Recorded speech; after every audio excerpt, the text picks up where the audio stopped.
This week on RSBANDB Update, we have Spellbook swap changes, patch notes, and another look at the Comcape rework, as well as Onyx and a potential Stone Spirit rework.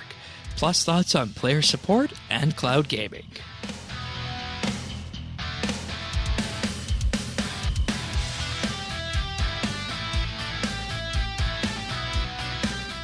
This is RSBANDB Update, episode 716, recorded Thursday, March 21st, 2019. A new way to play.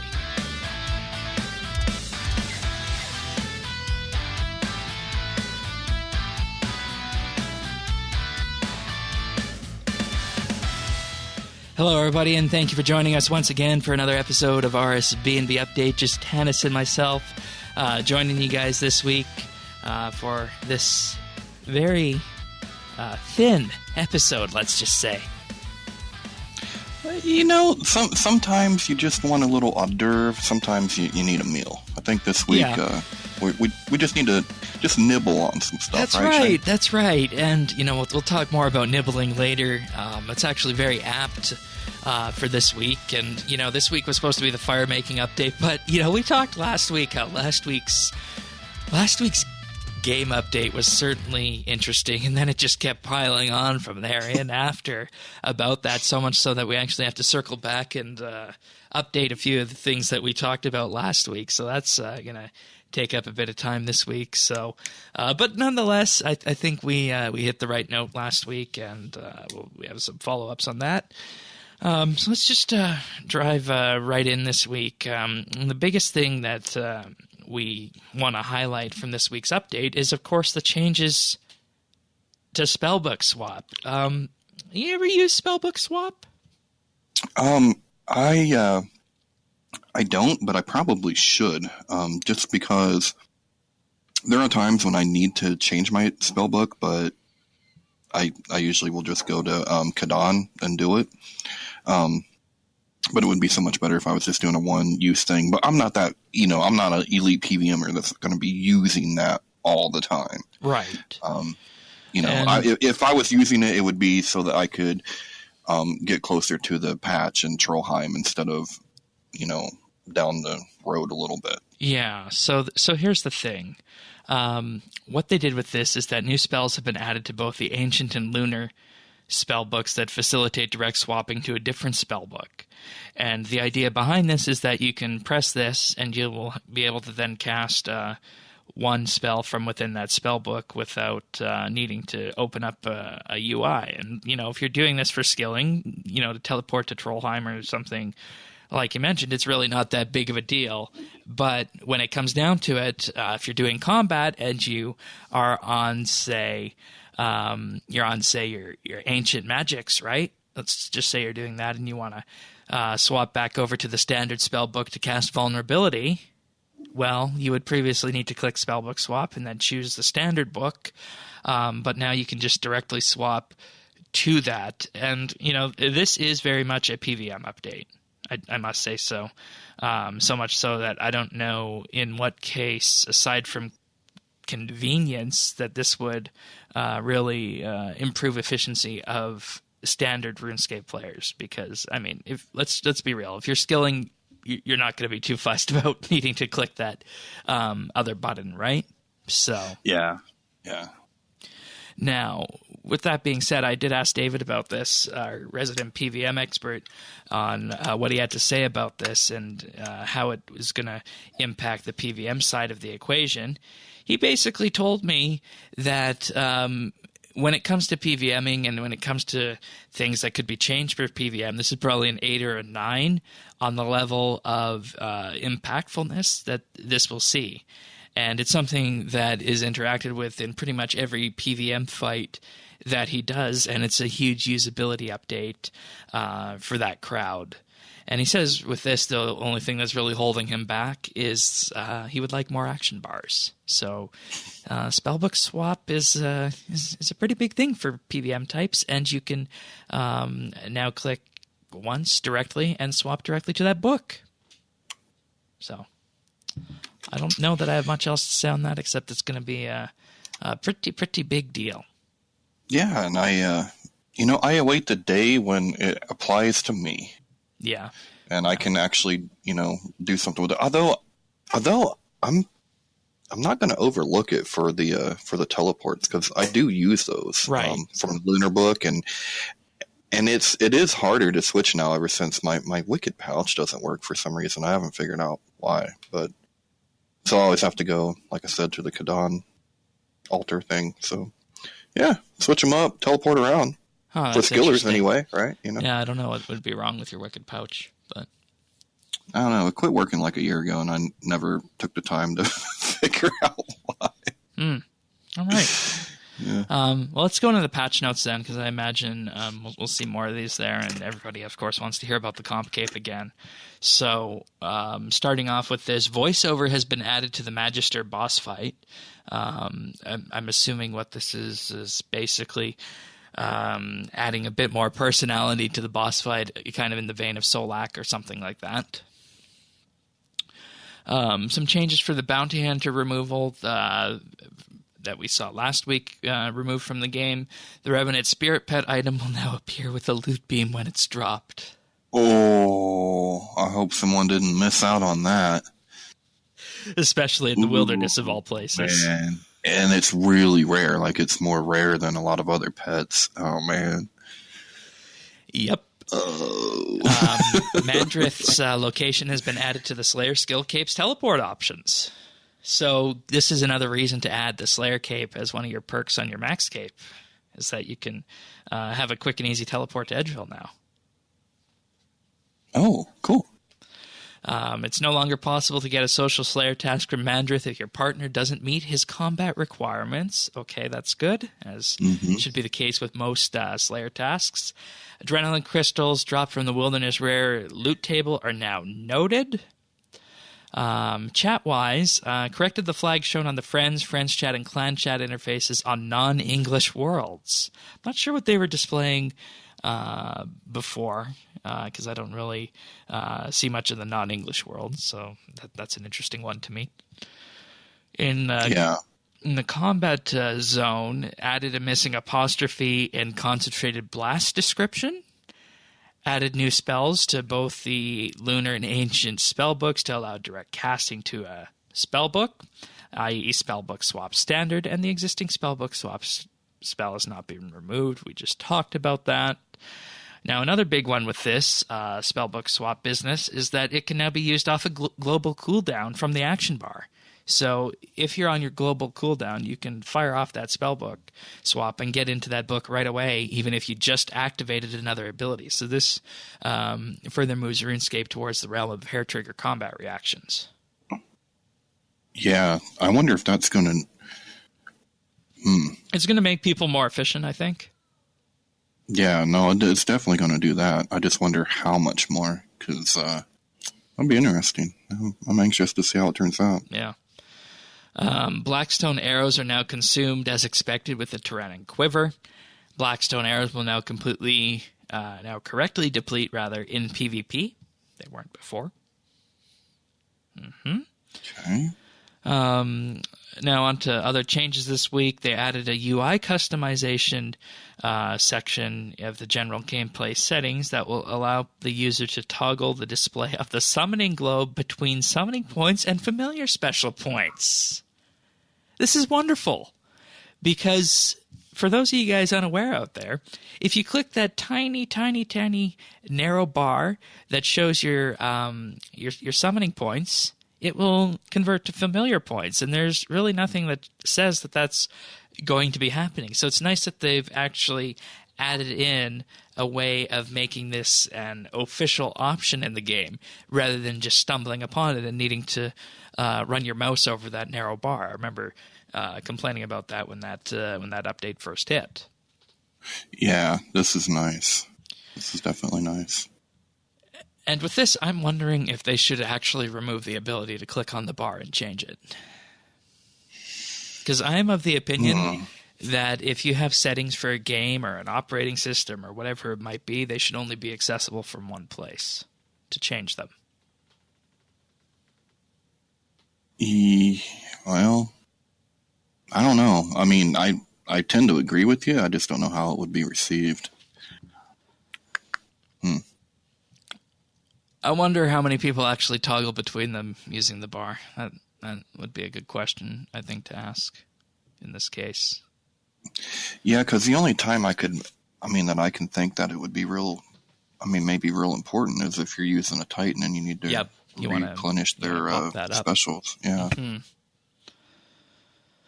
I don't know. That's just a minor UI niggle. The huge urn option on the Ring of Urns has now returned from its holiday and is now taking its rightful place as a transmogrification option. As well, the Ring of Trees and the Ring of Coins can now be accessed via the transmogrification interface if they've been added to your player-owned house storage. So, cleaning up some loose ends from that last week. Skilling-wise, Grace of the Elves will now show a debuff when deactivated and the buff when active to help distinguish what state it's in. I guess that's good. I'm blind, and I kind of didn't have a problem keeping up with that. So, I don't necessarily think it's a debuff when it's deactivated, so I'm not sure that they should have done that. I think what should have happened in this case is that just have it appear as a buff when it's active, but if it's not active, just don't have anything appear. That's the way I would handle that. Because when you think about, you're wearing a Grace of the Elves, but you don't have the porters enabled, is that really a debuff? No, and that's... Yeah, I didn't have a problem knowing when mine was on and off, and if someone was going to, it would probably be me. And of course, for listeners just joining us, Tanis uses a screen magnifier, so only sees parts of the screen at a time when he's playing. Yeah. So, a full stamina bar will no longer be displayed if enabled among the player's head when they start to mine a node which does not deplete stamina, such as crablets or sandstone. Okay. Added missing smithing sounds to the anvils in Dungeoneering. And... Yes. Oh, okay. Yes. Yeah, I haven't done a lot of Dungeoneering, but those sounds, man, they're important. Like, that's good. That's a really good little patch note there. Yeah, and we talked about that with the mining and smithing rework, just how important they are. So, I wonder, do you have any idea how long they were gone? Or missing? Or were they never there? Or? I'm guessing they must not have been there. Okay. But I don't know. And then I must make an obligatory mention to the fact that this hotfix from last week regarding uncut onyxes being no longer obtainable from Prifdina's gem mining has made its way into this patch notes here. Yeah, I saw that. Does that make it official or something? Like, is it must. It cold fix now or something? Like, I don't know. I saw that too. I'm like, huh. All right. And finally, the reward shop benefit with the Garasian Trailblazer outfit no longer requires you to wear the outfit to get the reward shop discounts or skip floors, provided you own the outfit. So you don't need to. So they move that to passive benefit. That's cool. Mm-hmm. I love the passives. Yeah. My favorites. Yeah, we talked about that with the comp cape. But that's it for patch notes this week. Pretty slim. So, yeah. Not too much to write home about there, except for the spellbook swap if you're a PVM type. And I think we also need to just talk about how we were highlighting the various changes with the summoning toggle as well as the Grace of the Elves. As I see those two as kind of questionable UI decisions, but that's just me. Yeah, I'm not real big on the. Look, I'm not saying the option is bad. Change, I'm just saying that it doesn't make sense to have it as a debuff. And in regards to summoning, let's just have it accessible only from one spot. That way, it's a proper setting.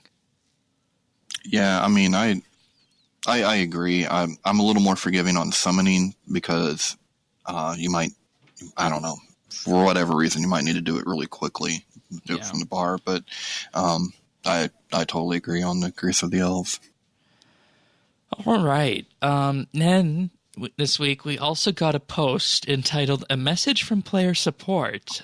This struck me as a little bit odd when I first saw this. You? When I saw it, I thought, there must be like they're either going to do some service like server maintenance or something like that, but it wasn't that at all. So yeah. Yeah, so they say this is a subject that has been discussed a lot over the past few weeks, and that in particular, Jagex customer support, and they want to outline the status of support in the areas that players want additional support with. Now, these are some of the points that have been made from within the community, and after we get to the end here, we'll circle back and talk about why this is interesting. Now, in regards to account security and recovery, they say many comments have been suggesting that our account security is not as effective as it needs to be, and the systems we have in place, such as the authenticator, are not doing enough to protect against things such as account hijacking. There's also frustration with a lack of the lost items policy outside of extreme circumstances, and account recovery difficulties are being encountered. You know, point number 2 has always been an issue with customer support going back as far as I can remember. Yeah, and in regards to lost items. Right. Yeah, no, that's true. But, you know, I have to trust what Jagex is saying because they have the numbers. Yeah. But I still have a hard time figuring out how people are being hijacked with Authenticator. Yeah. I don't, how does that happen? Someone would have to steal your phone. Yeah. And, you know, what I'm imagining is people don't use Authenticator. I think that's the core of the problem. I really think that's what it is. It's gotta be, because it shouldn't.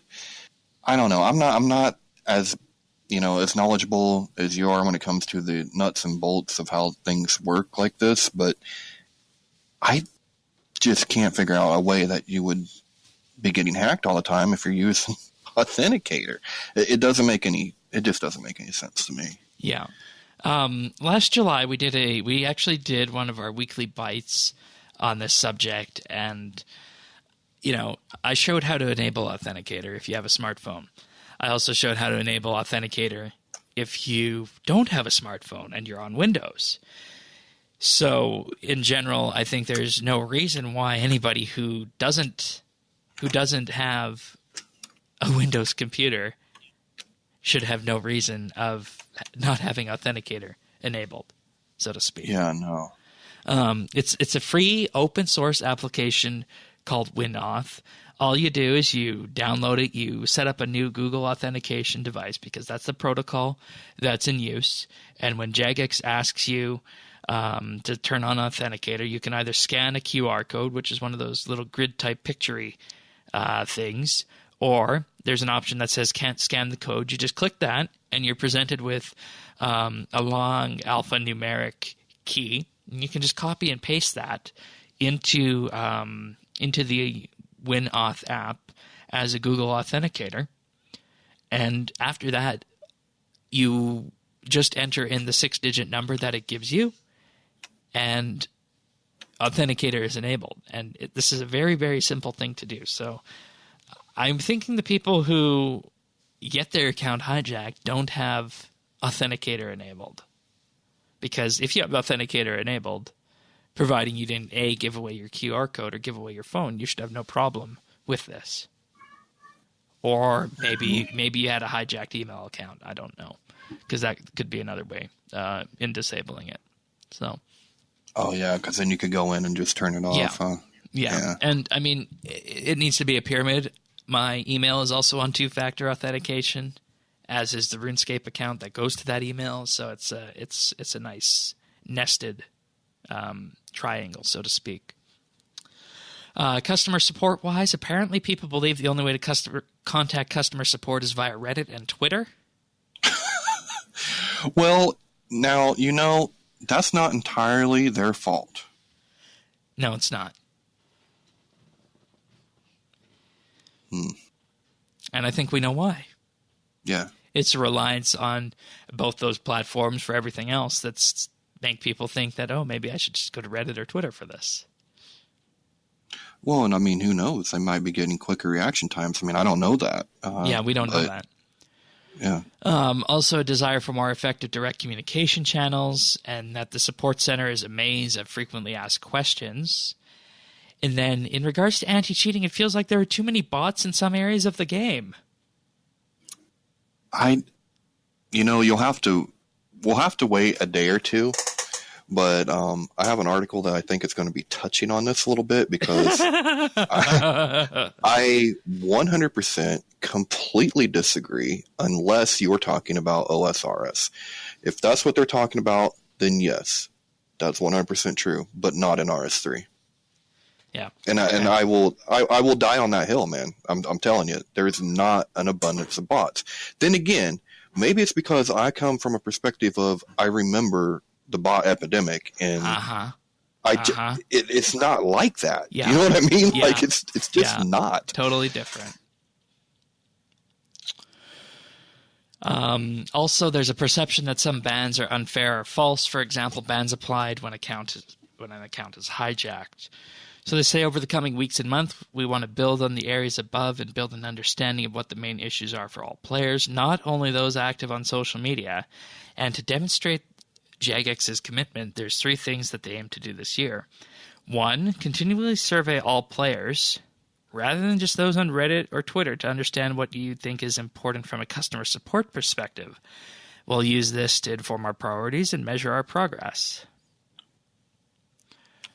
A series of detailed blogs on these topics will outline plans including upgrading our systems, account security, recovery and lost items, challenging the myths about customer support, and toxicity in-game.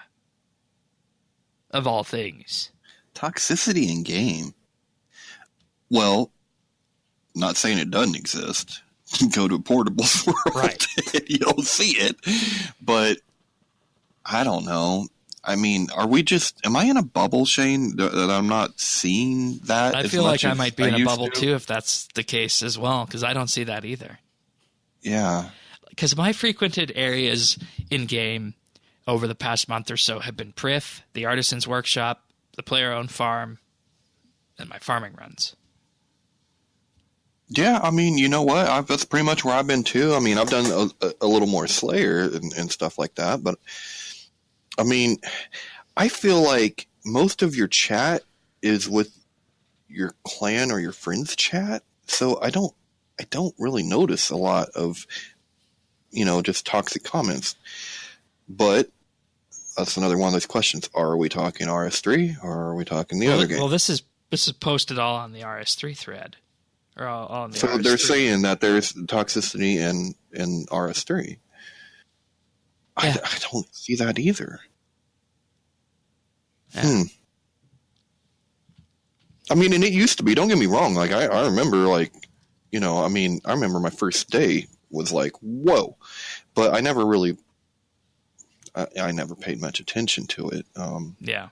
It just never really bothered me all that much. I mean, seriously, like, does toxicity on any online game really bother you that much? I mean, I always have thought of it as like some 14-year-old kid behind a keyboard. He ain't intimidating me. You know what I mean? Like, say what you want, dude. Did you just learn how to cuss? All right. Good job, buddy. You got it in context. Keep trying. Like, it just never really bugged me that much. Yeah. Yeah. So, I don't know. In any case, it then gets a little bit more odd with this saying, we won't promise the moon and deliver an orange. Have you ever heard that statement before? Never.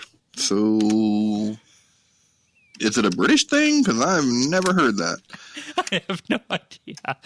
And anyways, they say there's been significant work done, and the reality is that many of their systems are bespoke, meaning, of course, built internally, and that they also face legacy issues with this.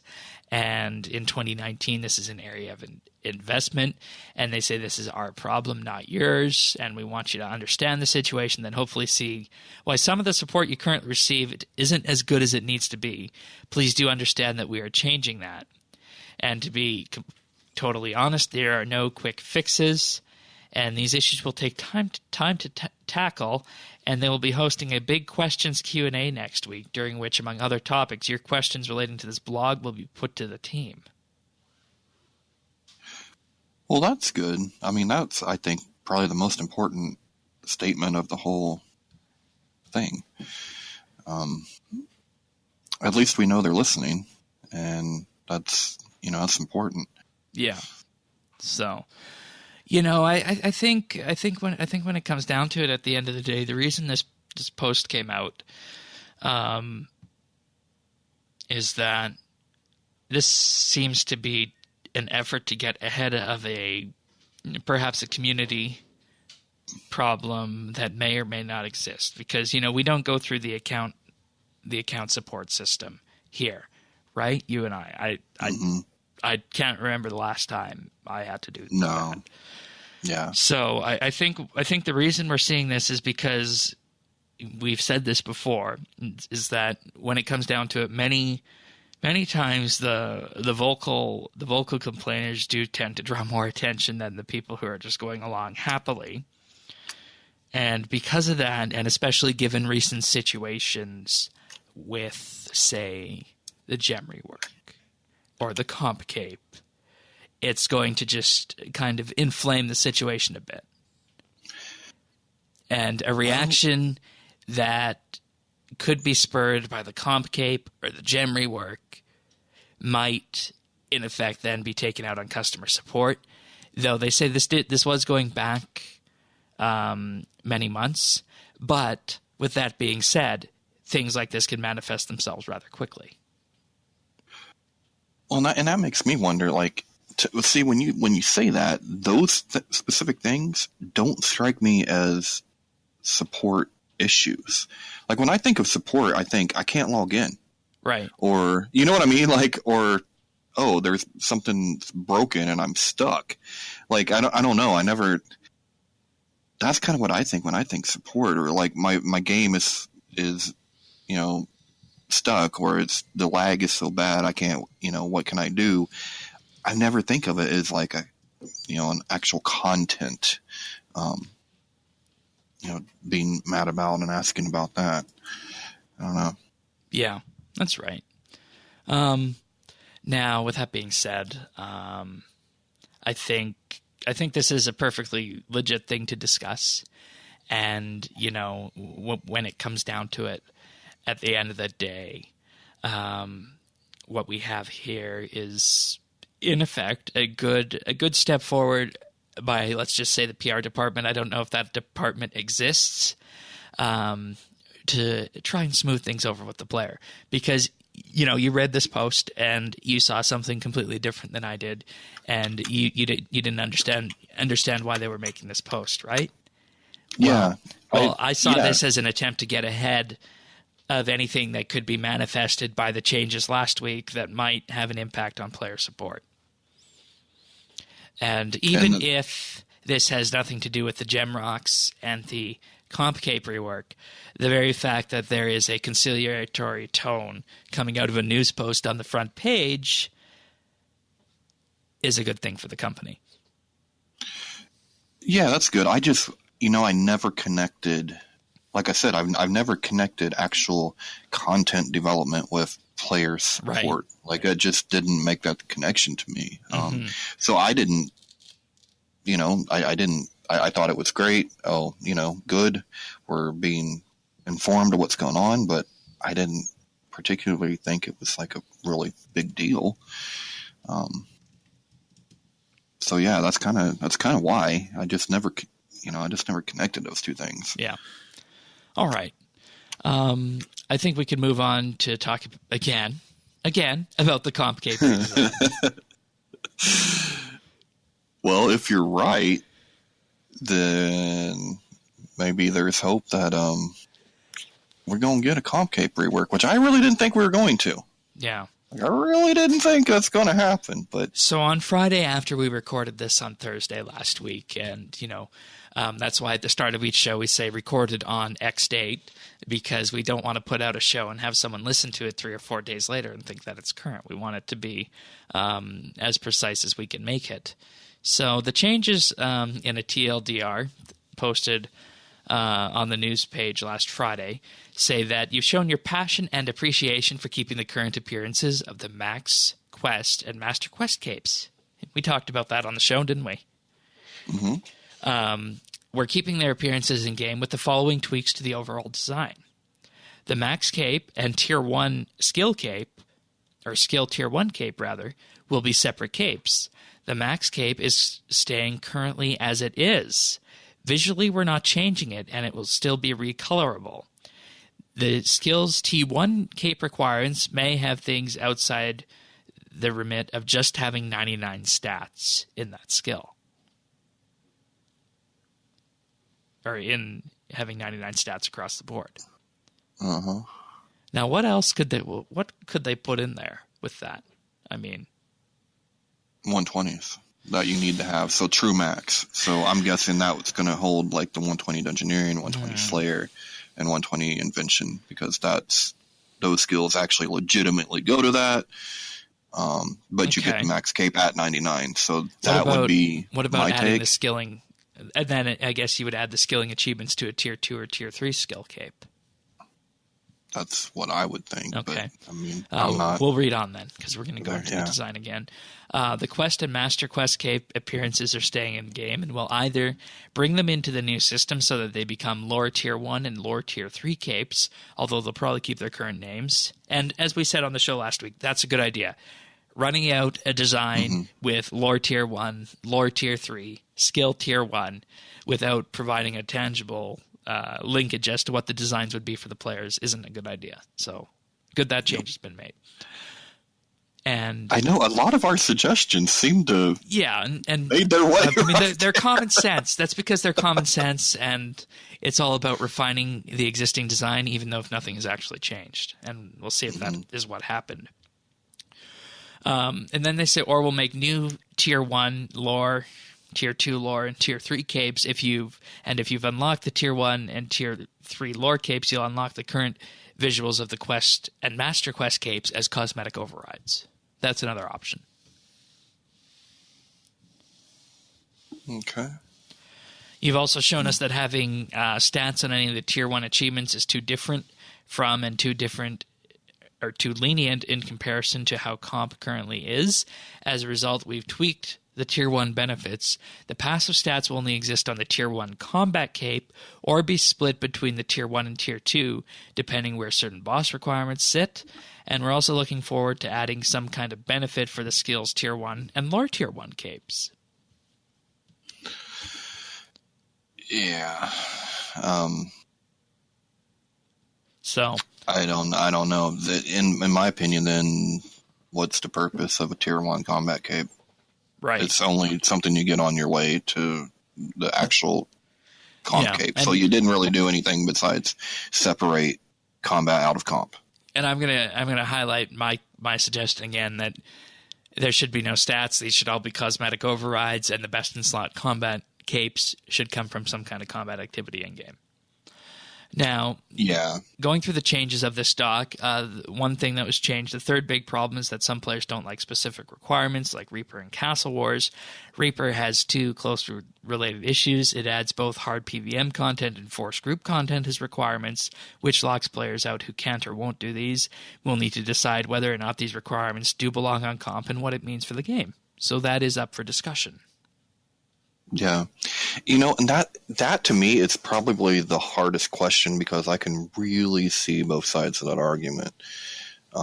Personally, I think they should be separate, but I totally understand the argument of that it's part of the game, and in order to complete it, you have to do it.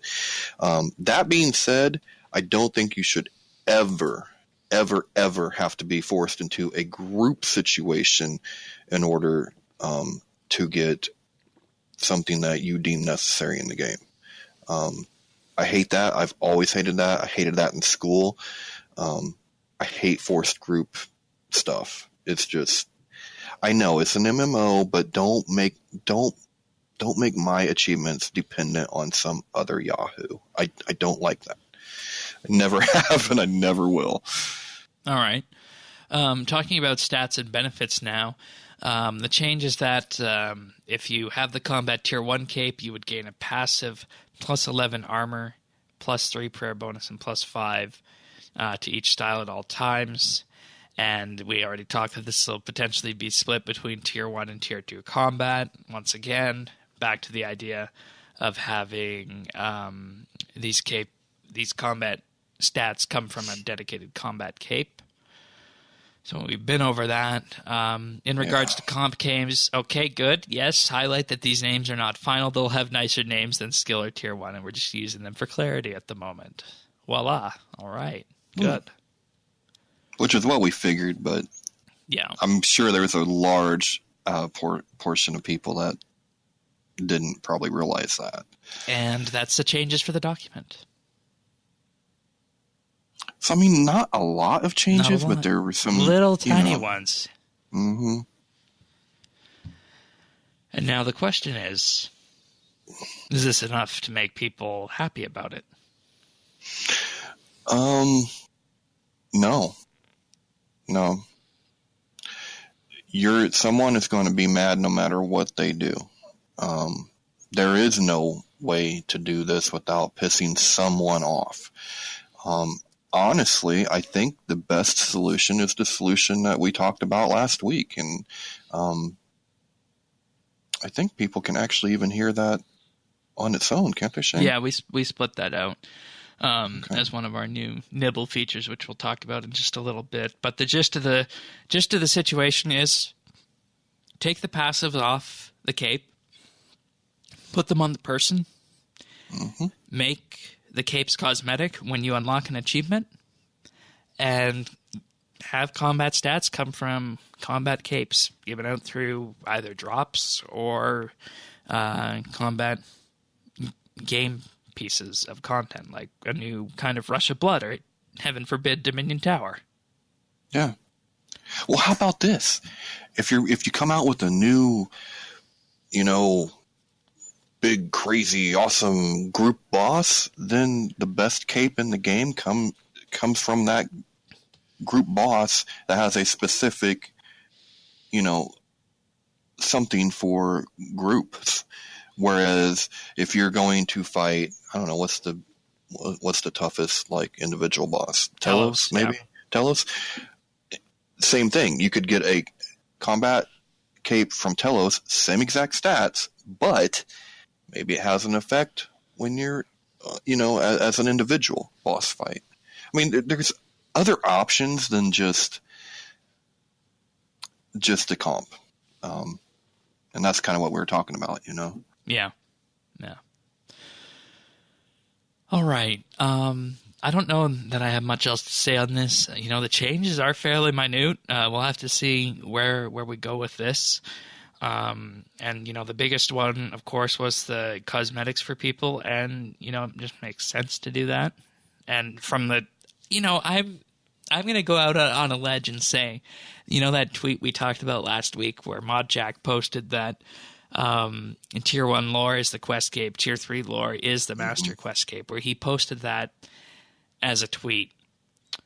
I am willing to bet that the intention there was to say that through the unlock mechanics and the way it actually looks is what was meant, and we now have clarification of that in the doc. So I think these doc changes are relatively minor, given that. Yeah, I think so too, and I'm really curious to how this is going to play out because I'm not sold either way. Because it's a change, but it's not a big change. Yeah, and for so long we've been saying that sometimes they need to take the ball and run. And is what we've been calling for this long going to come back and bite me right on the ass? And it might. It might. I don't know. Yeah. It's like, no, we mean that. Just not in this case. Yeah. No, I don't know though. I mean, I'm fine with the skilling part of it. I don't know about the combat part. And I want to know what kind of effects are they gonna what kind of passives will we get for skilling? That's what I'm really It'd be nice for that. I want to know that would be to make the Saren Spirit drops not utter garbage. That would be good. I would love to see something because like let me be honest with you. I'm tired of getting rune arrowheads. I'm tired of getting diamonds. I don't mind the half keys; those are good. Oh, you don't know about the rune arrowheads, huh? What about them? They're not worthless. Oh? Yeah, no. Sell those. They're worth more than what you'd think. Why? What do people use them for? I don't know, but it is a viable money-making method for an alt account. So okay, it has to be, someone must be using it. All right, fair enough. Yeah, I will take that comment back. I was just talking about that the other night when I was going over some stuff, actually. So yeah. All right. You know what I would like to see? Store an inventory of urns on your cape. Ooh. Wouldn't that be great? Ooh, that'd be interesting. Oh, man. I mean, because everywhere you go, you got them, I mean, or you should if you're trying to be efficient. And that'd just be perfect, Throw some urns on there. Nice. Load them up, Unfortunately, I don't have any ideas on this right here. So, all right. Let's walk over some more paths that we walked over last week. There was a section that was split out from the live stream this week, and this is one of the few things. Everything else in the live stream seemed like we've already heard it before. But in one of the chat questions that was asked to Mod Shawnee, it was about stone spirits, and of course we've been talking about those a lot here on the podcast, because they were the ore replacement drop with the mining and smithing rework, and we actually talked about those last week as well in terms of what should be done with those, and that's also on a nibble. But when it comes down to it, the core of the problem with the stone spirits is that too many people are mining because you can AFK mine. And that's creating an influx of ore in the game, making the ore worthless and making smithing worthless. And they feel that's why stone spirits are also worthless, is because the ore is so cheap, therefore the stone spirits are going to be cheap as well. Because, you can already mine effectively enough that these stone spirits just give you double ore. And in fact, they might actually be contributing to the problem, so much so that we talked about last week that Elder Rune is at its ALK value, which is just downright depressing after this update. So it was mentioned in the stream that they're working on a redesign for Stone Spirits to fix this. They're going to take their time with it. They're going to be thoughtful. And it's actually possibly also going to touch smithing, too, in order to make smithing valuable.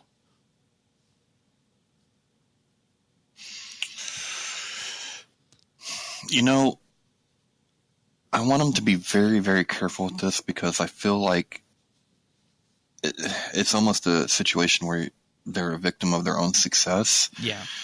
And I really think they were on the right track. I really believe in the design. And there are ways to make money mining. You have to be smarter than the average bear and try to figure them out. And they change. But maybe that's part, maybe that can be fun. I'll talk about this one because it's kind of over now. But last week there was a mini gold rush in RuneScape, right? It was a legitimate gold rush because we had gold stone spirits coming in, and they're basically worthless. You could buy them for next to nothing. Gold is like a 40 level 40 rock, but concentrated gold you can do at 80. That is 5 ores every swing of your pickaxe, like if you're at a high level, every time. So if you put that with your stone spirits, that's 10 gold ore every time, right? The thing is, no one was doing it because it was so worthless, right?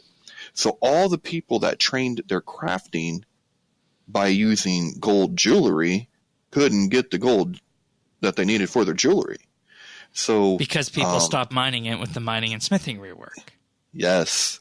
So if you were like, the ore was a decent price, but if you smithed it and turned it into bars, which if you're using your family crest gauntlets, that does 60 bars at a time. It deposits it directly into your ore bank, and it was going for about 1,000 a piece. So, I mean, it was comparable to divination for about a week. Current price of a gold bar on the G is currently $7.76. Yeah, it's going back down, but with that being said, it was good for a while. But with that being said, if we look at a 90-day average, the 90-day average for gold is 636. Mm-hmm. And in case you're wondering where I'm pulling all these up, we do have something called the Grand Exchange portfolios at RSBANDB. Any item in the game going back all the way to the beginning, the last 3,950 days we have price history for ever since these things started being tracked.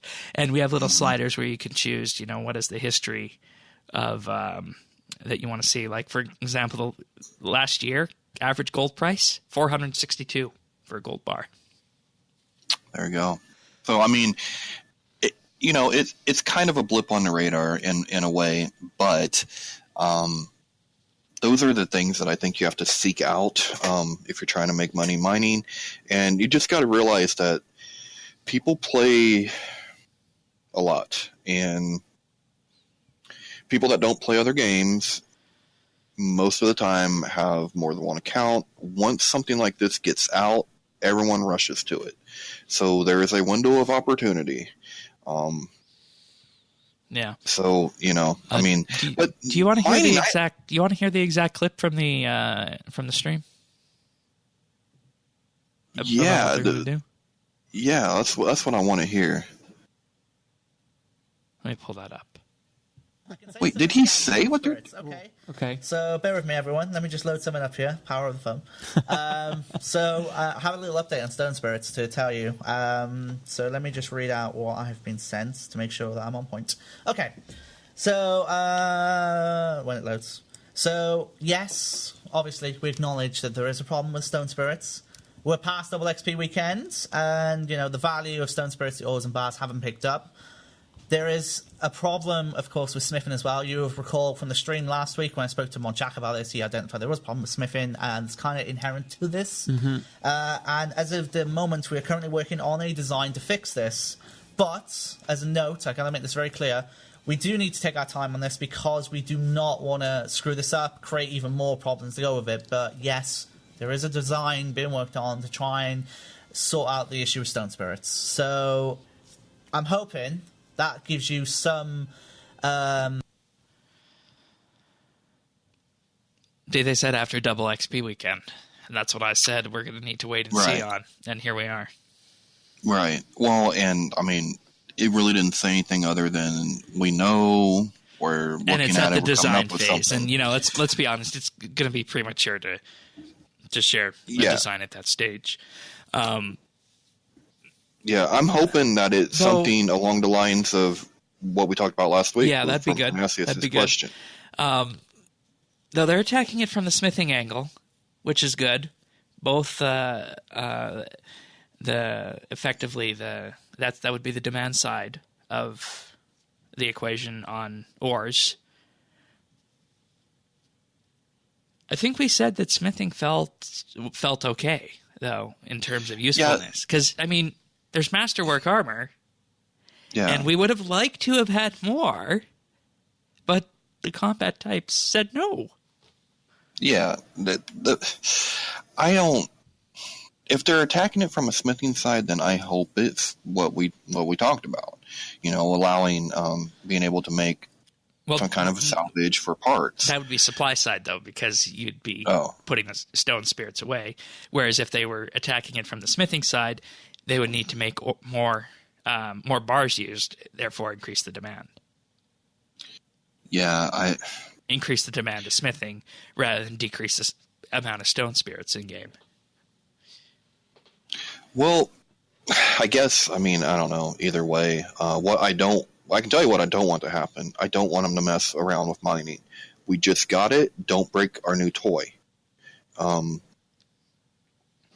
Yeah, mining's pretty good.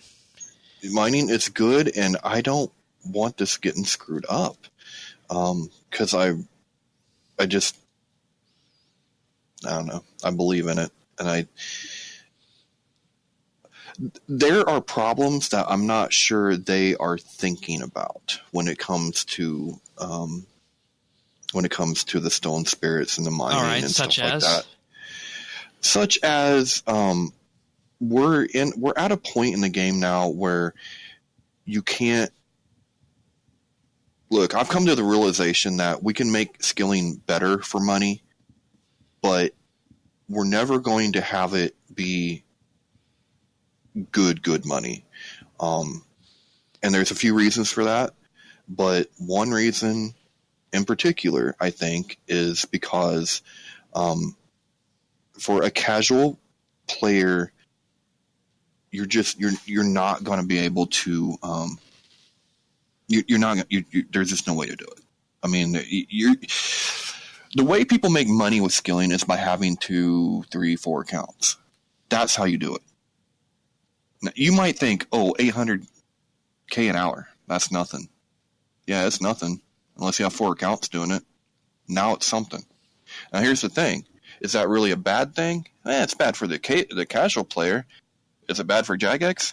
No, that's 4 memberships. Yeah, you know what I mean. So and let's also remember that accounts are allowed to freely share with each other. Yeah, I would, and that's why I think at some point, rather than all of this stuff on the sides that I'm not sure will really work, maybe we need a system that brings our accounts together, one account to rule them all. Where you had We talked about this with the name change system. It would be great, but I recall the exact. It was Mod MMG, the CEO at the time, who brought in the name change system, and he said that they would have liked to have gone this way, but it just would have been too much of an upending of the legacy system to do that. Well, maybe not. They didn't have NXT then, and they had all old Java spaghetti, right? So, I don't know. This is more your area than mine. I'm just saying I don't think NXT would factor into it. That's more on the rendering. It doesn't. Okay. Okay. Well, regardless, there's not a ton that you can do when you have people that are providing resources, and this is a natural result of having any AFK skilling. It's also method. A natural result. Doesn't matter of what it is. Mobile is going to make this bigger, right? The genie's out of the bottle, guys. You can't put the toothpaste back in the tube. This is kind of the way it is right now, and I don't see any way to turn back the clock on that. What you can do is, going forward, the money-making skilling will need to come from active gameplay. And we kind of alluded to this on last month's bit with the sheer amount of money that runecrafting can make. Yeah, and there no alts are doing runecrafting runs, right? Let alone mud rune crafting.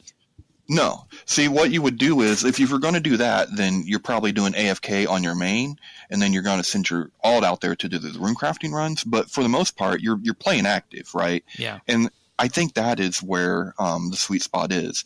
So, is mining not going to be worth a lot of money? Probably not. But it's AFK, and we really like it, so let us have it. And something like runecrafting, it is the way it is. Don't make it any different. Let that be the example of how you have high GP versus then the high question active is, gameplay.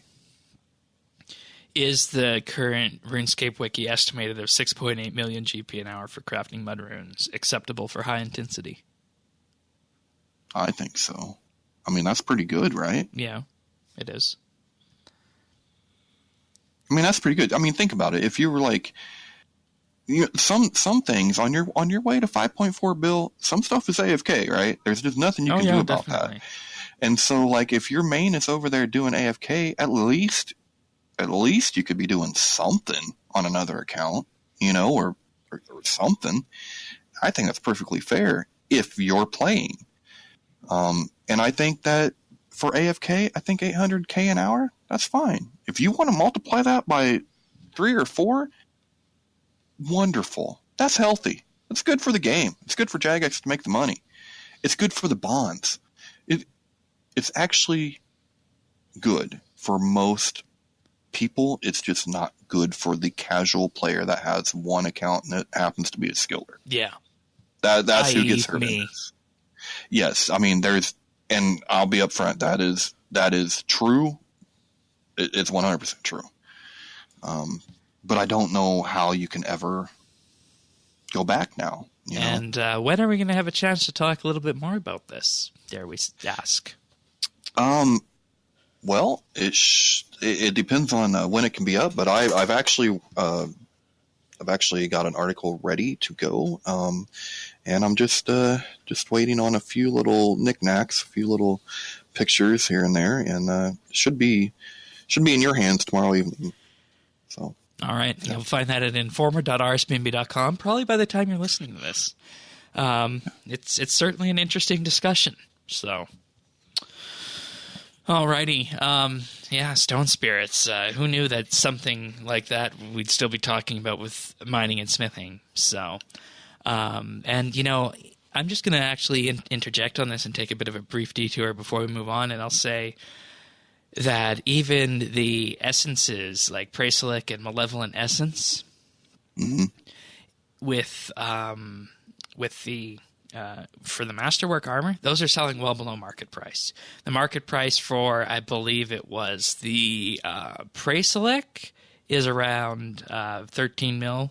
I bought one for under 10. I should have waited. And the Malevolent is, is like 2. So. Wow. Yeah. Well, I'm not surprised about the Malevolent because rots are quick and people like to do them. Nex is a little bit more of it's still, but it takes longer and stuff. But yeah, that's not bad. I want to say I paid like 12 or 13 maybe when I got my because it took me a while to save up the money for them. Yeah. I had to and that's what I've been working on. So, nonetheless, I think that's a good point to leave that discussion where we're at. Yeah. Who would have thought it would be stone spirits the malevolent malevolent essence is the one that is around 2 or 3. Mm-hmm. So. All right. Moving on from that, we'll talk about a couple of our listener questions in just a bit, but just got a couple of other little important things to mention. First and foremost, we're running something new called the RSBANDB Update Nibble, and what this is, and you might laugh at the name. What we've effectively done is we have decided that we're going to split out the best bits of RSBANDB Update, and the reason for this is that we fully understand that our podcasts are, on average between an hour and a half to 2 hours plus some weeks depending on the content. And sometimes people just want the best of RSBANDB Update each week. Well, we have that now in the form of the RSBANDB Update Nibble, which you can find on our YouTube channel at youtube.com/RSBANDB. And there, each week we will split these out, and last week's nibbles were covering stone spirits, the Comp Cape rework, our solution to that, and Onyx removal and dragonstone mining. So all of these and more can be found on the YouTube channel at youtube.com/RSBANDB. And if you're wondering why it's called the nibble, here's why. So we have the weekly bite. We also have the monthly bit. in hindsight, those two names should have been swapped around, but they came out with us at different times. So in computer programming, a byte is represented by 8 bits, okay? And this is just an abstract concept internally that you can think of. And a nibble is half a byte or 4 bits. So we thought we have the bit, we have the byte. What don't we have? We don't have the nibble. So here we are, the RSBANDB update nibble. If that's the explanation behind that name, if anybody was wondering where it came from. So, and Tanis, we had some good fun when we were messaging back and forth this week, didn't we? We did. My Siri is such a naughty girl. She did not think I said nibble. And you can guess where this went. Just swap out 2 of those letters that are repeated in there, and you have the answer. So. Yep. Alrighty, so we're going to talk about Patreon right now. I actually have an announcement in regards to this, but first I'll take a moment and thank our Patreon supporters for this week of the podcast. This week we have Ben W., Brock H., Diana, Kyle, Tom V, and Zez. Thank you, all of you, for your support and everything that you have done with supporting this podcast. It truly means the world to us, and we are very thankful for your support on Patreon. So thank you very much. Thank you. Yes, thank you. I love seeing that. I love to see every new name. It makes me smile. Indeed it does. Indeed it does. And if you want to find out more about this, just head on over to patreon.com/RSBNB, and there we offer 3 tiers of support where you can support the podcast. For $1 a month, you get access to our show notes before we record the show. You get a special mention in the show notes. You also have the ability to join in our roundtable discussions whenever we do them. Also, you get to vote on topics for the monthly bit, which I'll talk about in just a moment. If you want to go up to $3 a month, you'll receive a special VIP rank on Discord, a mention on the podcast at the start of the month, and high-quality stereo AAC versions of the show.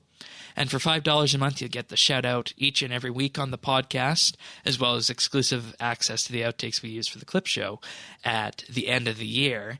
And I can also say that for all Patreon supporters, we are actually adding in early access to the nibbles on Saturday or Sunday, depending on how timing goes, and then the rest of them will be released to the YouTube population and the general public throughout the week, so you guys gain early access to the nibbles on the show after the podcast goes out. So that'll be available to all Patreon supporters starting this week. We put them out to everybody this week because we wanted to run them as a trial balloon to see how they would do, and they did great. So we're going to make these a Patreon exclusive for the first couple days, and then they'll go out on the regular YouTube channels after that. But we also do our monthly bit bonus show, which we record at the end of every month, and this will focus on a key issue towards the RuneScape community, and these are released to Patreon supporters exclusively. And now, going forward, these will be voted on by you guys, the Patreon supporters. And I think that's a good way of doing it, because that, throws it back to you guys, the community who are supporting us and who love the show. It makes sense. You guys should have a stake in deciding what gets produced for this content. So we're doing that going forward. And I can report that the monthly bit for the month of March will be the next skill. And this is something that we did in our last brainstorming session. I think Sirion suggested this one, the next skill.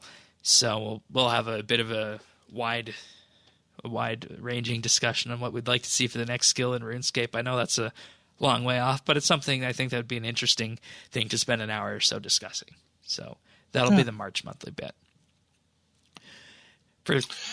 We're also doing our Inside RSBANDB update tier at the end of every month, which will include an interview with our host. Tanis, you're up this month, so you can have a chance to learn a bit about yourself. And I think those are going to be so fun. Yeah, because we're going to get to expand it out to everyone. Sirion, Tycho, Parnassius, David, everybody who takes part in producing this might even be able to draft Earth into doing one. Hey, I'm looking forward to learning more about everybody too. So it's cool. I'm so happy we hit that tier. Yes, so happy. Me too. And when we reach $50 a month, we'll be doing the roundtable on the first Saturday of each and every month, where you'll have the ability to join us in Discord for a roundtable discussion on anything and everything RuneScape related, and Patreon supporters will have a chance to participate in that, while these will be streamed live and later published.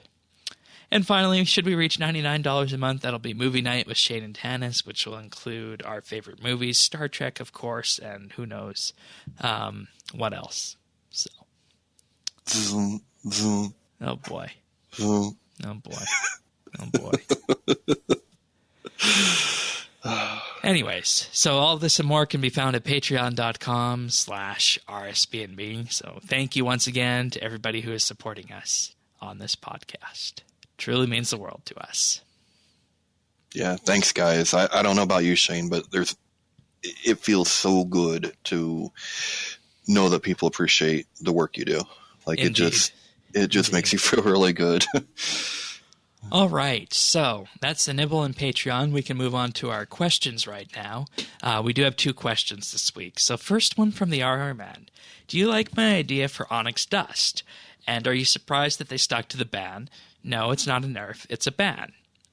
Jagex literally has Onyx Dust in the game already. Just give out some of that dust at a reasonable balanced rate in the Prifddinas gem rocks, and you literally have the means to balance it down to the gram. Thanks, the RR Man. Or cheers, the RR Man, rather. What do you think? You think they could give Onyx Dust? Yeah. All right.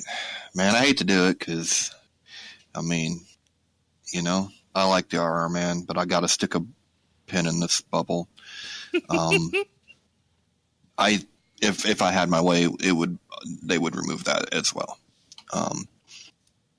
I think that the Onyx is pretty ruined, and the only way to really make that better would be to remove the dust as well. And I know PVMers will howl and cry, and they don't want that. And you know, if we can't get rid of it, then maybe that would be a solution. But honestly, I don't think we can, because we have now seen repeatedly that people will run to whatever the best moneymaker AFK method is that week. And crush it. And crush it, yes. And so even though you could balance it to the gram, you can't account for all the people that will rush to it. I mean, even the best of the best couldn't anticipate that. I mean, you know, example, mining. And so I think it would just be better off to take the dust out altogether. But that's my opinion. You need 100 Onyx Dust and 250 incandescent energy to create an Onyx. And doing the math on that, the current price of Onyx Dust is 12.5k each. So that gives us 1.25 mil for an Onyx, which is even less than the market price of an actual Onyx. You know, this is such a complicated problem. It asks for 1,080,000 GP. Like,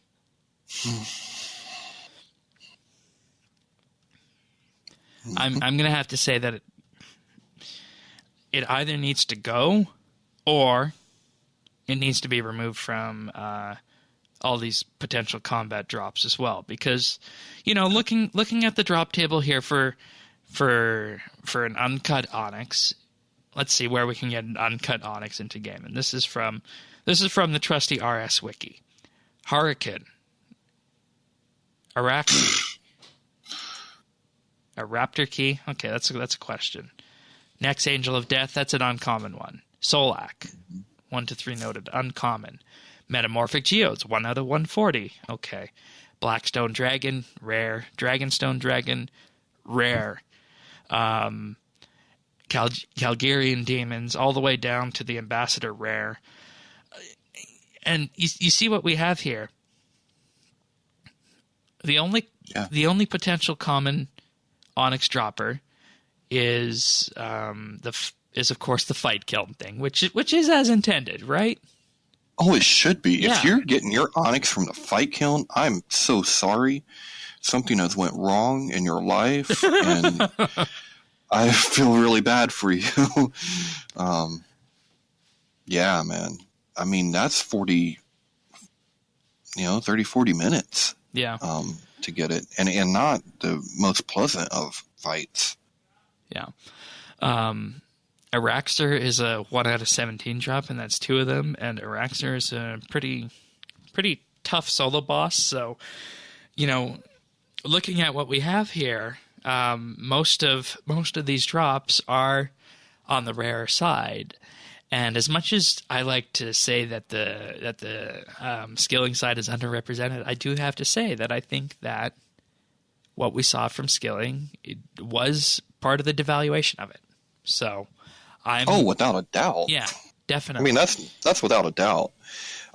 You know what though? I would venture to make them a little bit more rare on some of the things like Araxer, because Araxer was supposed to have this mechanic of enragement that keeps people, from camping it. They don't keep people from camping that. They camp the crap out of that boss. So I don't know. I would probably make it more rare, honestly. I actually have a theory and an idea on this, and I think skillers would be very happy about this. I would say Hydrix, as it is right now, can only come from the Reaper shop, right? Like you need to buy the incomplete Hydrix and combine it with an Onyx from the Reaper shop in order to make a Hydrix gem, which is super expensive. Yep. So my suggestion, if we want to do this for Onyx, is that you leave it in the fight kiln or fight cave, or purchase it with Tokal, like if you hate your life or something like that you mentioned. And then remove it from all these combat. Remove Onyx from all these combat creatures. All of them. Okay? Okay. And then remove Onyx dust from the elite dungeons. All of them. Then, what you do after that is, you go forward with the Onyx dust suggestion from the Prif Gem Rocks, but there's 2 big caveats. It has to be rarer, and I say rarer, I mean rarer, than what we had before for Onyx, okay? Mm-hmm. And, you ready for this one? Okay. You can only mine it on Trahearn Hour. Ooh, I like that. Ooh, actually, I like that. I like that suggestion. And they could even make it the same kind of random feature that they did for the Animica rocks on Trahearn Hour, and make it in such a way that that adds to the rarity. Yeah, just pop a gem rock down and where the Trahearn district would be fine, right? Yeah. That's actually a pretty good solution. Because the reason for this, and the reason I am going with this solution, is because we have already a gem that you can exclusively only get from combat, and i.e. Reaper points, the uncut Hydrix, or the incomplete Hydrix, rather, right? Mm-hmm. So my idea on this is that if we have a gem we can get just from combat, why don't we have a gem that we can just get from skilling? Yeah, I think that's fair. Now, that means it would go up. It would go up. It would go up. It would be a lot more rare. And I think a big picture that everybody is missing from this, that I touched on last week, is that you have items like the Grace of the Elves and the Luck of the Dwarves that rely on alchemical onyx. You have them being governed by the price of treasure hunter or treasure trail items. Yeah. Well, and all your death jewelry has to be recharged with onyx. So there's that too. And actually, that's good. And the reason why I think this is good, it's a good compromise. It's a good. I don't think it'll be a moneymaker. It might be a moneymaker over time, but it's a good update for skillers. Yeah. Yeah, I think it would be a decent update. Yeah, I think it would be decently fair. It would even give people a choice of what they want to mine on Trigger an hour, whether they want to do the Anamika or a Gemrock. Because I'm assuming it's going to take, how much dust did you say it takes for an Onyx? 100 right now. 100. So you wouldn't be able to make an Onyx even in an hour. No. So it'd probably take a couple Traherne hours. I'd say limit the amount of dust you get per hour to somewhere between 5 and 10. Oh, that's even more rare than I was thinking. I thought more along the lines of like 25. So maybe it would take about 4 hours. No, that's too many. Okay, well, so you couldn't even make one a day. You'd have to make one every 2 or 3 days. You'd be looking at. Yeah, and maybe that's too rare, but I don't have numbers on it, and that's just my initial knee-jerk reaction. Well, I mean, I like all the underlying principles of it. Actually make sense to me. Here's the bad part: PVM will never stand for it. Well, you got Hydrix instead. Make Hydrix jewelry. Make some new Hydrix jewelry for them. I know, but they won't have it. And I just want to point out that onyxes in general are formed deep within volcanoes, right? As we know. Mm-hmm. Mm-hmm. So how we got things dropping onyx in game outside of the Tazar area is always going to be a question up for me, and it should have just stayed there in the beginning, and we would have avoided this whole problem from the beginning. So, yeah, I mean, I think they would have had to done something when the addition of Death's Jewelry using Onyx, right? Because that would have just been too. Yeah, it would have been too. It wouldn't have been. Yeah, it would have been too rare. But, and that should have been an update focused around crafting and not treasure trail items. And it's focused around treasure trail items right now.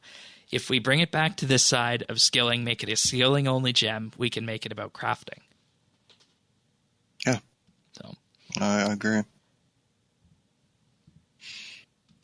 So I guess that's a good idea from the RR man. And I just took it and ran with it a bit more.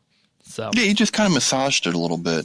I mean, that's what you do, and I stuck a pin in it. Uh-oh. It's bad. Sorry. Oops. All right, this next one is from a guest we had on the show at the tail end of February, and Mod Porky writes us back, if you had to come up with an April Fool's update for RS3, what would it be? You got one, Shane? I know you have one, so I'm going to tell you to go first. This would make everybody so mad, but it would be so worth it. Just switch the RS3 and the OSRS login screens for just that day. So when you were logging in, you think you're logging into RS3, but when you pull it up, it looks like OSRS, and then you get in the game, and everything is in legacy. It's the legacy, everything. And even turn all the textures off and everything like that, too. Could you imagine? Could you imagine how... No, we did get rid of fixed window mode a couple weeks ago, so you can't go all the way back. Well, but we could go pretty far, and could you imagine how mad the OS people would be if they logged in and their screen looked like RS3? Which you probably couldn't do, but boy, that would be funny if you could. Dude, they'd be screaming. Like, they would be like, oh my... Dude, they'd be so mad. It'd be so funny. It'd be so funny. And Jagus would be like, just kidding. Yeah, that's my idea. All right. I think it'd be great. Oh, boy. That's a real kicker. I have two. I have one for RS3. My one for RS3, and I'd hope... I've never said this on the show before, and I hope I don't give anyone any horrible ideas. But, as it works in China, for many games, If you want something, you pull out the credit card and you just buy it. What if there was an April Fool's joke that said you could buy 99s?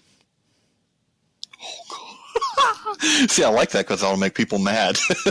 That's what makes it good.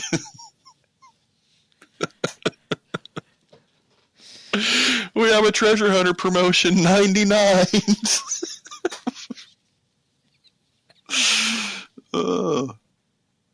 New treasure. That's what it should be, a new treasure hunter promotion, 999. Oh my God. Oh my God.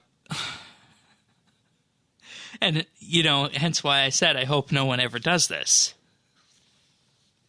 Yeah, I would hope not, but it would be funny on April Fool's.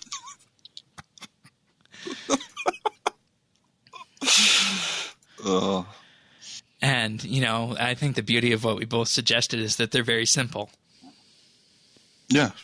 Yeah. No, they're very simple, and just to see the reaction from people would be, it'd be just priceless. And my old school one is two-pronged. Old school is getting Treasure Hunter. and an evolution of combat.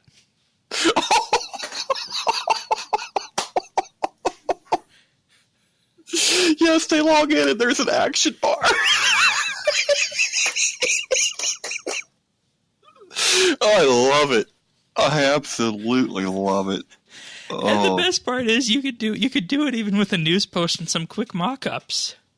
Yeah, that would be so good. That would be enough right there. It would be so good. Oh, it's a good thing that does Jagex still have a tank outside? No, that left. That left. Oh, that's too bad. They probably need one if they did. But it'd be so funny. It'd be worth it. Oh, and it's also worth noting that old school updates typically ship on Thursdays. April Fool's this year is Monday. But Treasure Hunter promotion days are Thursdays as well. So. Yeah.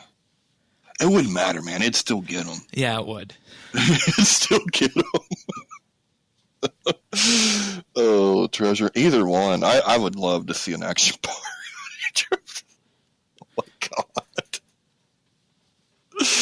We need an older school. Look what they did. And the funny part is there have been news releases in the last year and a bit that I thought were actually April Fool's intended. Like our Mark Zuckerberg tech news a few weeks ago about privacy. Yeah. Yeah. All right, I think that's it. That's enough questions for today. So, thank you to the both of you for submitting your questions. If you guys want to send your own, you can email them to questions@rsbnb.com. Or you can leave us a DM or mention us on Twitter @RSBNB. All right. You ready to take a step into the future? Oh, yeah. Let's go to the holodeck. This week, Google announced something called Project Stadia. And, they start off with some rather boilerplate in this posting here saying for 20 years, Google has worked to put the information at your fingertips, yada, yada, yada, through our data centers and network capabilities. Now we're using that technology to change how you access and enjoy video games. So Stadia is going to be a video gaming platform over the cloud that will deliver instant access to your favorite games on any type of screen, whether it's a TV, laptop, desktop, tablet, or mobile phone. The goal is to make these games available in resolutions up to 4K at 60 FPS with HDR and surround sound. This will be launching later this year in select countries, including the US, Canada, the UK, and much of Europe. Yep. And, we've talked about game streaming like this before. I don't think there's anyone ever as big as Google to do it. No, I I think we saw this coming, right? I mean, it was only there's some natural rumors that last week, but eventually we didn't really we didn't want to. Yeah, well, not like jump. not Google in particular, but like just the eventuality that it was probably going to have some kind of a cloud gaming service. And I know that I've talked on the show before about the PS Now was, that for me, it worked really well. And this is going to be a whole new thing for people that don't have big, beefy, gaming computers. They don't need them now. We're talking 4K, 60 frames a second, and they have a controller. Man, you can play these things on a tablet. Yeah, or even crazy. just Chrome. Yeah. Like, I think it's definitely going to give people a choice, or whether they go with, PC, console, or now even a cloud service. Or a Mac. We're talking about gaming, Shane. I know, but with this, you could do it on a Mac. Oh, you couldn't Because you? all you need is Chrome. Holy crap. I never even thought about that. That's true. So I think, like, this is really exciting, and I think as long as you have a good, internet connection, it'll be great. Now, if you don't, it's probably not for you. But it definitely could bring in choice and open up some means. The question for me is, how is it going to be monetized? Are we talking a subscription model? Are we talking buying games and having them on? And this is like the service. Are we talking like a Steam type of thing?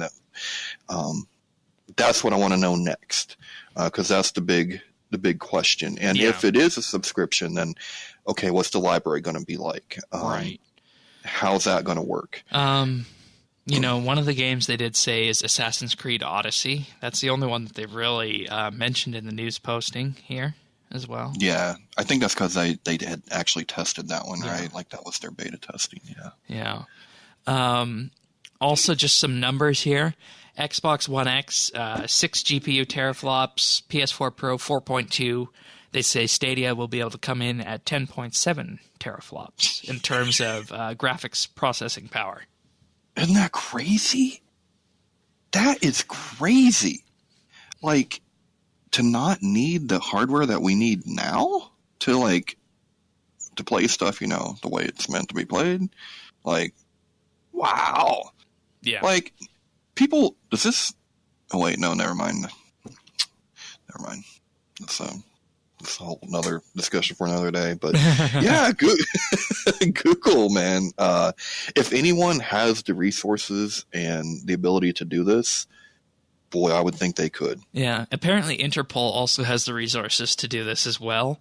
Interpol has something called Project Stadia, aiming for launch in 2022, is to create a center of excellence to help Interpol countries in planning and executing policing and security preparations for hosting major international sporting events. I was like, wait, what? Interpol? What are we talking about the police for?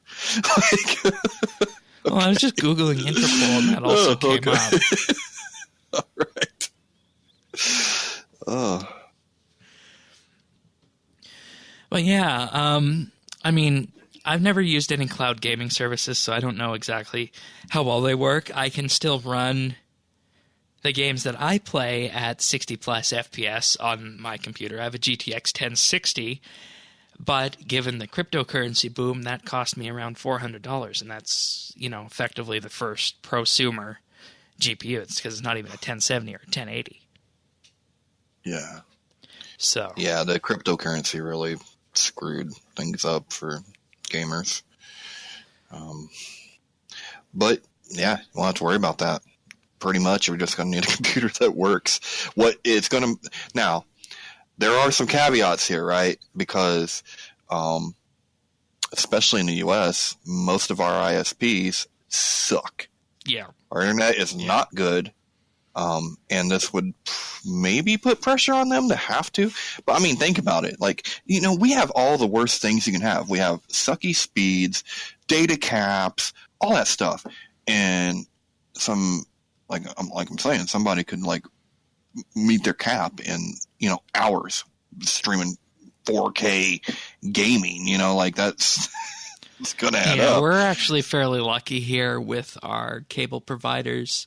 We get 300 down, 15 up, no data cap. See, we just, well, you know how the U.S. is. They let companies just do whatever the hell they want, and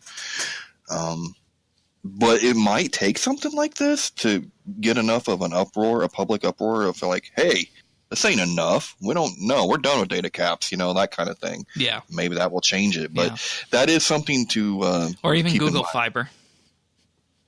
Google Fiber would be great. Yeah. Assuming you live in that area. So. Oh, we forgot one of the really cool aspects of Stadia here, man, is it's tied with YouTube, right? Mm-hmm. Because Google owns YouTube. Mm-hmm. So you can actually be watching someone playing their direct game, and you don't need to have the bandwidth to stream it because it knows what's happening in the Stadia data center, can just send it out on a YouTube stream. And they're actually going to have a button that you can click on and join that streamer in his game instantly. There's also buttons on the controller that they have with this to create an instant capture as well at full resolution. The controller also has Google Assistant built in and a built-in microphone, and the controller doesn't actually connect to your computer. It connects over Wi-Fi directly to Google. Yep, and that's really that's really cool. I think the potential on the multiplayer side of things is huge. Like, I think on a multiplayer level, and I'm not a big multiplayer gamer, but they can shove thousands and thousands of players together with this. You were talking fully destructible, just everything. Ooh, like this. The ultimate battle royale. Yeah. I mean, this could... Or the ultimate Rocket League bumper cars match. Well, yeah. I mean, there's a lot to this. Like, if someone is going to make this work, I really think Google could do it. We'll see.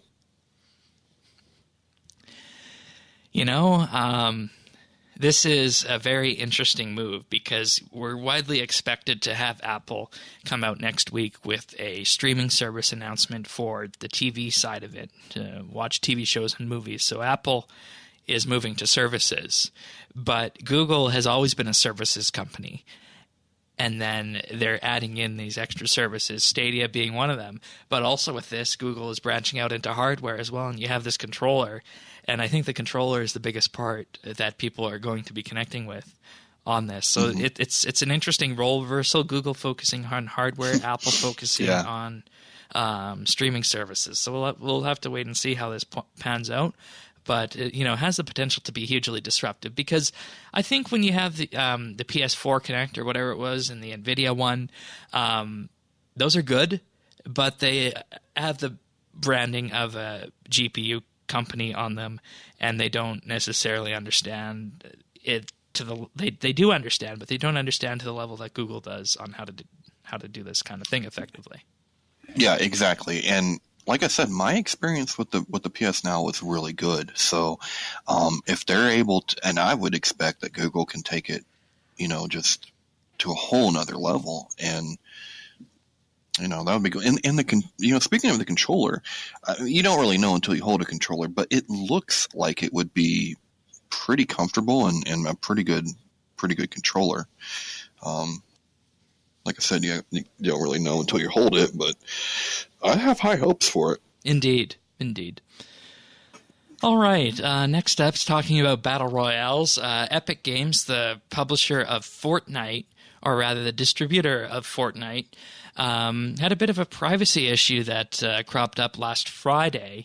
Steam has suggested that Epic's game launcher copies Steam user data, and Steam is very upset about this and said that they are going to investigate on this. Epic effectively had to respond to questions about what the launcher is doing under the hood, so much so that there were posts on Reddit and on the internet that found that Epic's game launcher is really reading things on your PC that it should not be. So much so that they found out that it was copying a Steam user data file called localconfig.vdf.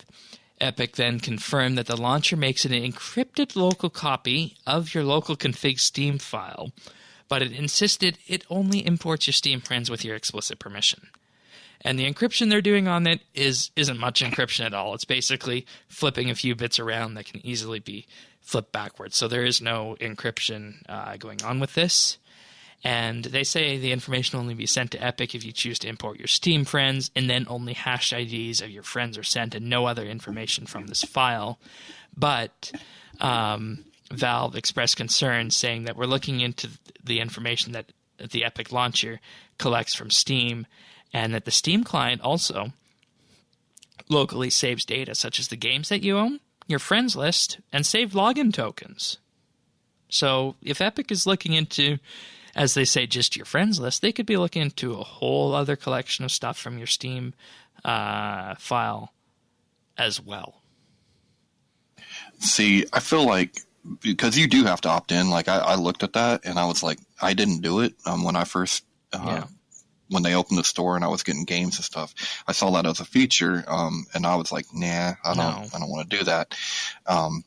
So I actually feel like this is much more of a could this be like a corporate espionage issue more so than on the user? You've hit the nail on the head. The company that owns Epic is called Tencent, and they're based in China.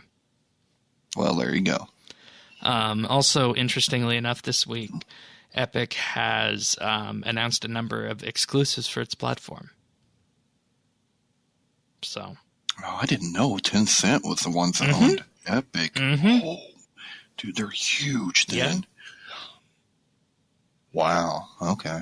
Now, Fortnite makes a whole lot more sense, doesn't it? It's just not just a flash in the pan. Yeah. No, that makes a lot more sense now. Okay. Yeah.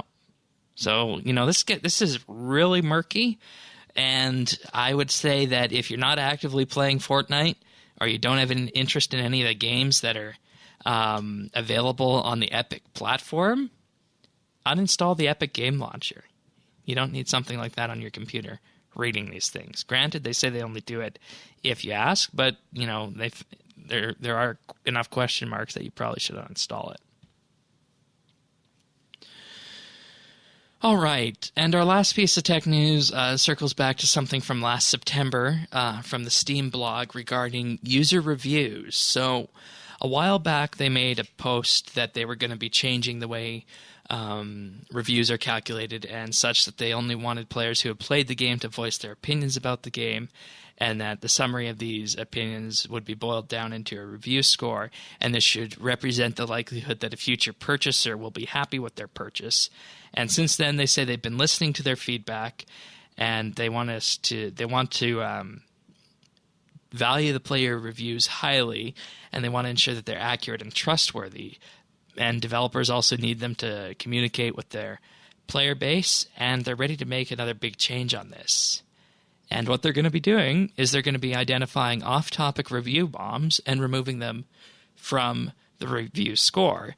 So what this means is that if a game has a huge collection of people come in because the game developer does something they don't like and they negatively downvote it, that is what is called a review bomb. Steam will go out there, identify them that aren't, the ones that are not legitimate, and remove them. So I think the Steam store needs to do this. Do we need more clarification on what a review bomb is, or does that make sense to you?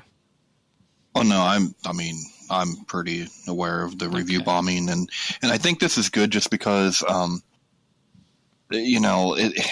it's not fair to the individual games that get caught up in this. I can remember like one of the big examples that stick out to me is Grand Theft Auto 5. That game was so popular, was so highly rated, and because of a decision that Rockstar had made concerning mods at one point, they got review bombed, where people just annihilated its rating, and it had nothing to do with the game whatsoever. and that's not right. It's not fair to that game. But it happens, and we do need a way to get a company's attention. Like, that is true, and maybe that's through social media. I'm not sure, but I don't think hurting other games is the way to do that. Yeah. They define an off-topic review bomb as one is where the focus of those reviews is on a topic we consider unrelated to the likelihood that future purchasers will be happy if they buy the game, and hence not something that should be added to the review score. Yeah, that's fair. So I wonder if the GTA 5 one would have counted in that case.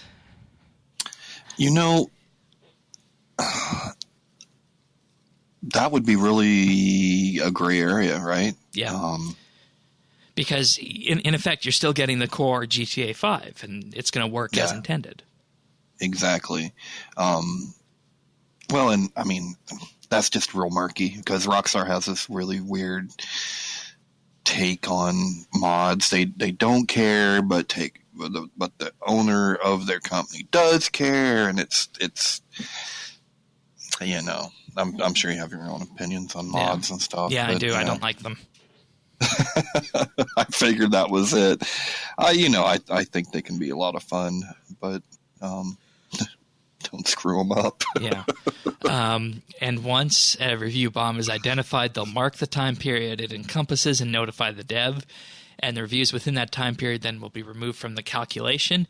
And as before, the reviews themselves are left untouched. And if you want to dig into them and to see if they're relevant, you'll still be able to do so. To help with that, we've made it clear when you're looking at a store page where we've removed some reviews by default, and we further improved the UI around anomalous review periods. That's good, and I'm glad they made this change because I use reviews a lot before I buy. I don't know. Do you use Steam reviews, Shane? I don't buy much on Steam unless everyone else I know has already bought it. So in a way, I use the best reviews that exist, first-hand experience. Well, that's true from people. Yeah. It's also worth noting that you can opt out of this by having these review bombs still be included in your store in the Steam store settings. Okay, well, they're doing a little toggle escape too then. Yeah, and I think the fact they chose a default and they're running with it, it's good.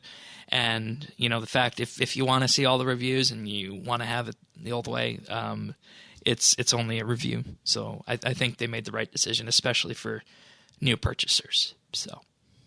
Yep, agreed. Alrighty. Let us move on then.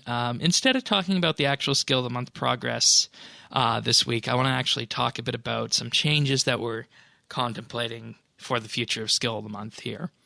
Because, Skill of the Month has run since November 2006, and it's been one competition each and every month.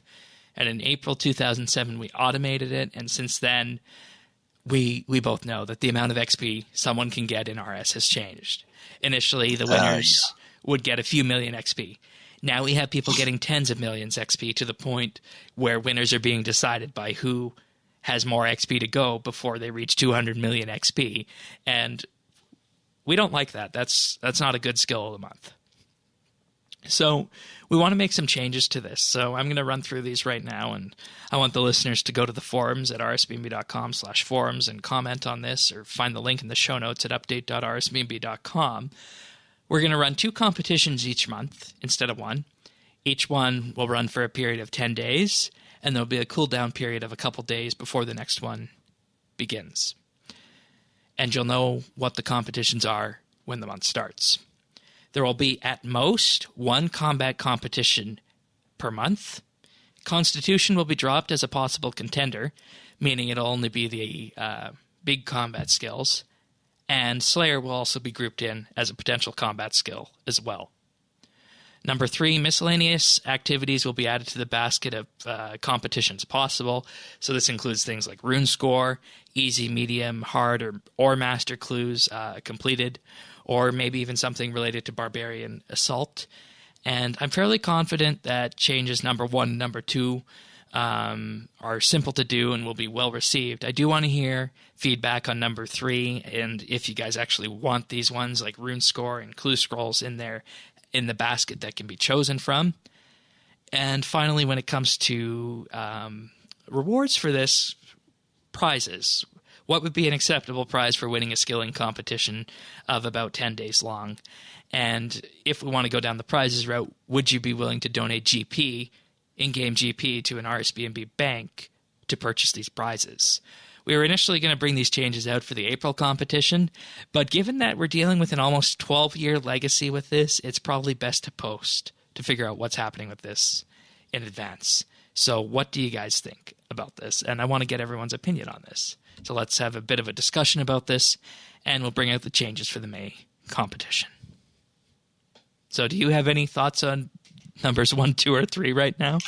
I actually think these will be great changes. I don't know if I'd throw the mini game in there, just because that requires they're teamwork. hard to play, and I thought of this after making the post about Spotlight and all that. So yeah. So other than that, no, and really, even I would probably go even further from a donation standpoint. I would say I would have like a entry fee, $250K or whatever the number is. Let's say it's $100K. $250K, $100K is actually pretty simple to enter in these competitions. Exactly, you enter and then winner take all. And it could even be an optional. It could even be an optional one too, maybe, because I've tried before. It's very hard to track people down at different time zones to get these. So I guess that's the issue with that. Okay. That's the issue with tracking down for an entrance fee. So. Okay. Well, I'm sure we got a lot of smart people out there that can help us work this out. Indeed. So give us your feedback here on the post for that. Let's go through some achievements then, shall we? Yeah. Quite a few achievements this week. So let's go ahead and get started with Aaron 3D. Got 99 farming on March 20th. There you go, Shane. Nice. Kinksy with 99 invention on the 19th. We have Captain Meta 4 with 99 crafting March 18th. Captain Meta 4 again with 99 hunter March 18th. Chaz 5100 with 99 farming on March 17th.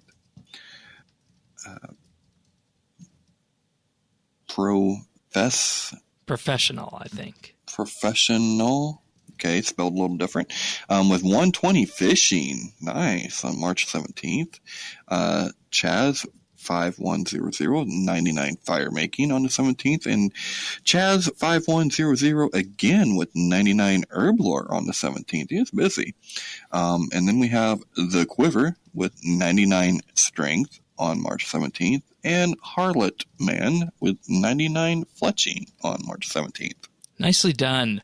Continuing on to March 16th, we have Jaguar 007 with 99 mining. Clean Tossels got 120 Slayer also on the 16th. Kinksy with 99 attack. Chaz 5100 with 99 strength. Kinksy also got 99 strength. Then we have Corrupt Pony with 99 farming. Congratulations. Moving on to the 15th, we have Prodigal Gaz with 99 constitution and 99 summoning. Blind Man 0122 with 99 invention on the 15th. And then Blind Man 0122 again with 99 farming on the 14th. And finally, Zookeeper 53, another 99 farming also on March 14th. So congratulations to everyone. Very cool. Nicely done. Nice achievement. Nicely done. All right. So those of you guys who are Patreon supporters would be aware of this from last week. But we also do here this week have a survey that we would very much like you guys to fill out. And what we have going on with this is that we want to basically see where a bit of our listener base is clustered. So we would very much like for you to head on over to our website at update.rsbnb.com/survey, or just find the links in the show notes. And when you're there, you'll find our RSBANB Update Spring 2019 survey, and we're asking kind of questions, some basic questions regarding the listener base and how our listener base looks when it comes to RuneScape stats and what kind of level of completionism you're at. Those questions are entirely optional if you don't want to fill those in, but we do also have a series of questions that we would very much appreciate your answers on regarding the content of the podcast, the future of the podcast, why you listen, where you listen, that kind of thing, and also some questions about Patreon as well. So this is a survey we do about once every year or so, so we'd very much appreciate hearing from you guys on this and seeing what exactly you guys are thinking of RSBNB Update at this time. So if you would be so grateful to us and just fill this survey out at update.rsbnb.com/survey, we would be very pleased with that. So with that being said, once again, update.rsbnb.com/survey. We're looking forward to seeing the results. All right. So I think it's time for a pick of the week, right? I think so. What you got for us? And I mentioned that when it came to these picks of the weeks, that I did have a couple that were just sitting there waiting and ready to go. And I think this is one that you might not get much benefit out of unless you're a Star Trek fan. And the reason for that is because this is a very in-depth and perhaps lore-centric side of Star Trek, and it might not be for everyone if you're just passing by the series, but this is a book, or rather a series of books called Star Trek Shipyards, Star Trek Starships, and the idea is that it provides a comprehensive outlook of pretty much all of the ships seen on screen, and it's split into 2 volumes. It's split from the in-universe years of 2151 to 2293, so specifically the Enterprise, Discovery, and Original Series era. And then the second one is 2293 through 2387.